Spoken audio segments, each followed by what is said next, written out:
There are probably other things in the world that the sheep can't teach me, thought the boy, as he regarded the old merchant. All they ever do, really, is look for food and water, and maybe it wasn't that they were teaching me, but that I was learning from them.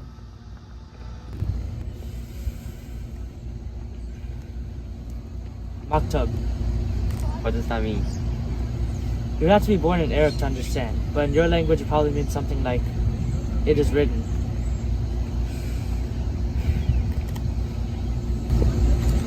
You can sell tea in the crystal glasses.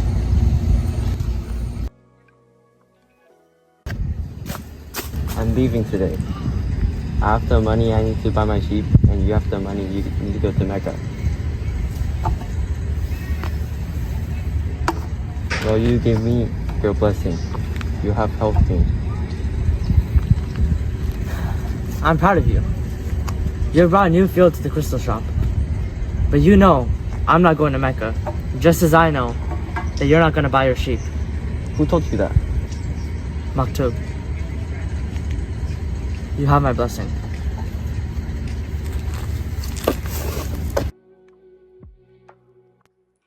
He was excited at his intuitive understanding of the camel driver's comment.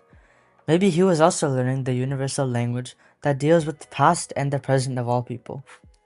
Hunches, his mother used to call them. The boy was beginning to understand that intuition is really a sudden immersion of the soul into the universal current of life, where the histories of all people are connected, and we are able to know everything, because it is all written there. Maktub, the boy said, remembering the crystal merchant.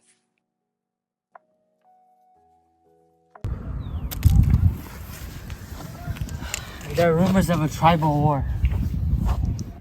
The three fell silent. The boy noted that there was a sense of fear in the air, even though no one said anything. Once again, he was experiencing the language without words, the universal language. Are we in any danger? Once you get into the desert, there's no going back. And when you can't go back, you have to worry about the best way of moving forward. The rest is up to Allah, including the danger. Maktub. We should pay more attention to the caravan. We make a lot of detours, but we're always heading the same destination. And you ought to read more books about the world. Books are like caravans in that respect.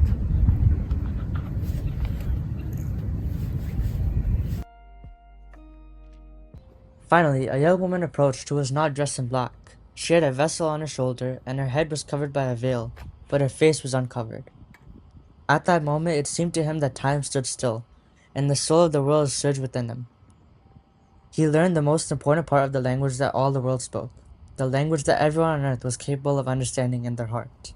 It was love, something older than humanity, more ancient than the desert. It was the pure language of the world. It required no explanation, just as the universe needs none as it travels through endless time. What the boy felt at that moment was that he was in the presence of the only woman in his life, and that, with no need for words, she recognized the same thing. There is only that moment and the incredible certainty that everything under the sun has been written by one hand only. It is the hand that evokes love and creates a twin soul for every person in the world. Without such love, one's dream would have no meaning. Maktub, thought the boy. I've been waiting for you at this oasis for a long time. I've forgotten about my past, my traditions, and the way in which men of the desert expect women to behave. Ever since I was a child, I dreamed that the desert would bring me a wonderful present. Now, my present has arrived, and it's you. You've told me about your dreams, about the old king and your treasure, and you told me about omens. So now, I fear nothing, because it was those omens that brought you to me, and I'm a part of your dream, a part of your personal legend, as you call it. That's why I want you to continue toward your goal.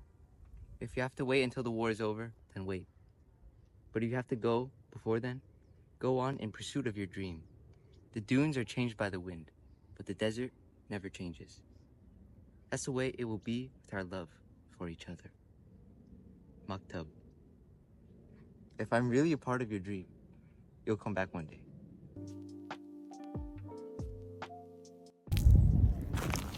When the boy left the tent, The oasis was illuminated only by the light of the full moon.